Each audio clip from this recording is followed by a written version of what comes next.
Oral thrush या candidiasis या oral candidiasis के बारे में आज बात करेंगे कि ये क्या होता है, क्यों होता है, इसकी कॉम्प्लिकेशंस क्या है, इसकी अलामात क्या हैं, इससे हम बच कैसे सकते हैं और इसका हम घर के अंदर इलाज कैसे कर सकते हैं। ये सारी बातें आज हम डिस्कस करेंगे।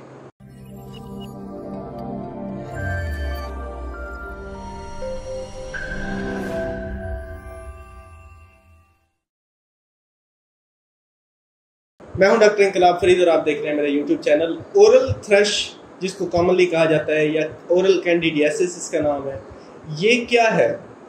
ये एक फंगल इन्फेक्शन है, फंगल डिजीज़ है, फंगस से होती है। अब फंगस जो ख़ास तौर पे इस इन्फेक्शन की वजह बनती है उसका नाम है कैंडिडा एल्बिकेंस। अब ये एक ख़ास किस्म की फंगस है जो हर वक्त हवा में भी मौजूद है, आपके चेहरे के ऊपर भी मौजूद है, आपके मुंह के अंदर भी मौजूद है। जो आप सांस ले रहे हैं इसके ज़रिए आपके लंग्स तक भी जा रही है। ये आपको आइडिया होना चाहिए, हर वक्त जा रही है, जब से आप पैदा हुए हैं जा रही है। लेकिन हमें इन्फेक्शन कभी कभी क्यों होता है, हर वक्त क्यों नहीं होता? ये बड़ी इंटरेस्टिंग एक स्टोरी है इसकी। अब देखें, ये जो कैंडिडल इन्फेक्शन है या कैंडिडियासिस है या इसको ओरल थ्रश कह दें या जो भी कह दें, अब इसके बारे में जो प्रॉब्लम है वो ये है कि ये हर वक्त हमारे पास मौजूद है लेकिन इन्फेक्शन नहीं कर रही हमारे जिस्म के अंदर।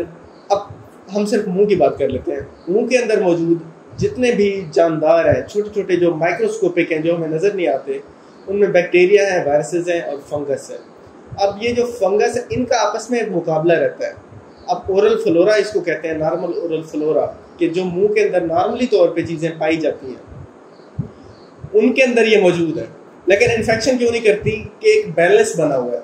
हमारा जो इम्यून सिस्टम है वो इसके खिलाफ लड़ता है, इनके खिलाफ लड़ता है, इनकी तादाद को एक हद से ज़्यादा नहीं बढ़ने देता। और ये हमारे मुंह के अंदर एक गुड बैक्टीरिया है, जो बेनिफिशियल बैक्टीरिया हैं, वो भी इसको मारते हैं और इनके हमारे साथ होके इनके खिलाफ लड़ते हैं कि तो इन्फेक्शन नहीं होता। तो नॉर्मल ओरल फ्लोरा जो है बैक्टीरिया का, फंगस का या वायरस का, वो मौजूद रहता है लेकिन वो एक बैलेंस में रहता है, कोई भी किसी भी तादाद को बढ़ने या कम होने नहीं देता। अगर ये डिस्टर्ब हो जाए तो इन्फेक्शन हो जाता है, या हमारा जो इम्यूनिटी का लेवल है, जो कुव्वत मुदाफ़ियत है, वो कम हो जाए तो इन्फेक्शन हो जाता है, अदरवाइज नहीं होता। तो इसलिए सबसे ज़्यादा ये इन्फेक्शन उन लोगों में पाया जाता है जो कि किसी भी वजह से उनकी इम्यूनिटी, उनकी कुव्वत मुदाफ़ियत कम होती है। वो किन किन में?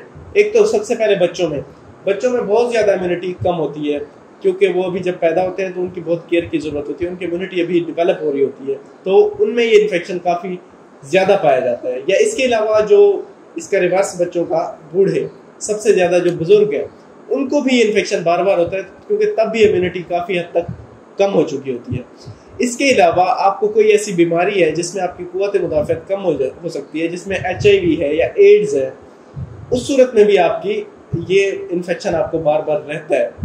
या इसके अलावा आपके ब्लड की कमी है, आपको ब्लड के अंदर अज्जा पूरे नहीं है, आपको जो है वो ल्यूकीमियाज हैं, किसी खास किस्म के कैंसर में आपके ब्लड सेल्स कम बनते हैं, या हो सकता है आपके वैसे ही खून की कमी है, आपका HB लो है, आपका जो एनीमिक है आप, तो उस वजह से भी आपको इम्यूनिटी कम होने की वजह से आपको ये इन्फेक्शन बार बार हो सकता है। आपको डायबिटिक आप हैं, आपको डायबिटीज़ है, तो उसकी भी एक ये कॉम्प्लिकेशन है कि अगर आपकी शुगर कंट्रोल आप नहीं रख रहे, आपका जो शुगर मेंटेनेंस है वो पूरी नहीं है, तो उस सूरत में भी आपको ये इन्फेक्शन बार बार हो सकता है, या ये आपको प्रोलॉन्ग कर सकता है, तंग कर सकता है। ये कुछ प्रॉब्लम्स हैं जो हमने डिस्कस की, जिनकी वजूहात की वजह से ये हमें इन्फेक्शन बार बार रह सकता है। अब ये है कि हमें कॉम्प्लिकेशन क्या आ सकती है अगर ये इन्फेक्शन हो गया है। तो अगर ये इन्फेक्शन नॉर्मली, अगर आप हेल्दी हैं, थोड़ा बहुत डिस्टर्ब हुए हैं या आपको नॉर्मली हुआ है बच्चों में, बड़ों में, तो वो खुद ब खुद ठीक हो जाता है, या थोड़ा बहुत एहतियात करने से, इलाज करने से ठीक हो जाता है। कॉम्प्लिकेशन बहुत रेयर हैं, बहुत कम होती हैं, लेकिन हो सकती हैं कि ये आपके लंग्स तक पहुंच जाए, आपके दिल तक पहुंच जाए, आपके जो है आँखों तक पहुंच जाए, आपके इवन के आपके ब्रेन तक, आपको दिमाग तक भी पहुंच जाए। और अगर ये मज़ीद डिसेमिनेट करता है, बढ़ता है, तो आपकी डेथ की भी बायस बन सकता है, आपको सेप्टिक शॉक की तरफ भी लेके जा सकता है। ये कुछ कॉम्प्लिकेशंस हैं जो कि बहुत कम होती हैं, आप परेशान ना हो, ये कोई ऐसी बीमारी नहीं है।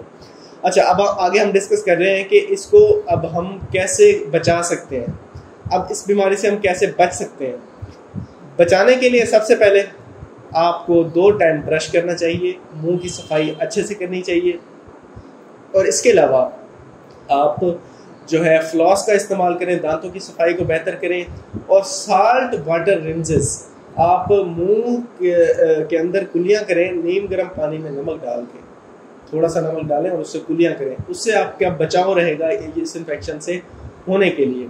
इसके अलावा जो है आप, अब हम आ जाते हैं इसके घर के अंदर इलाज आप कैसे कर सकते हैं। घर के अंदर इलाज जो है इसका वो बहुत आसान है, कोई मुश्किल नहीं है। एक तो आप सबसे पहले ब्रश को चेंज कर लें, अगर आपको ये इन्फेक्शन हुआ है और आप जो टूथ ब्रश यूज़ कर रहे हैं उसको चेंज करें, रिप्लेस करें, न्यू ले लें। उसके बाद आपने माउथ वाश अगर यूज़ कर रहे हैं उसको छोड़ दें। माउथ वाश यूज़ करने से इंटरेस्टिंग बात यह है कि आपका जो नॉर्मल ओरल फ्लोरा है, जो अच्छे बैक्टीरिया हैं उनको भी ये जाके मार देता है, जिसके नतीजे में आपको इन्फेक्शन होने के चांसेस बढ़ जाते हैं।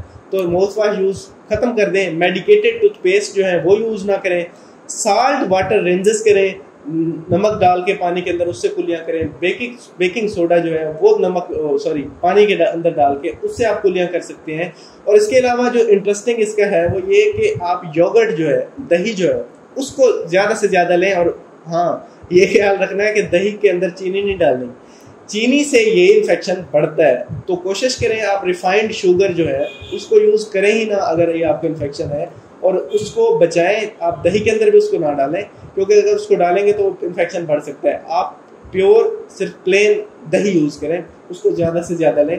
उसके अंदर अच्छे वाले बैक्टीरिया होते हैं, बेनिफिशियल बैक्टीरियल कॉलोनी होती है जो कि आपके उसको फंगस ग्रोथ को रोकती है। तो इसलिए आप वो यूज़ करें, योगर्ट यूज़ करें, और हेल्दी फूड लें, आप फ्रूट्स लें, विटामिन सी लें। अगर मौसम ऐसा है कि सिट्रस फ्रूट्स हैं, तकरीबन काफ़ी सारे फ्रूट्स में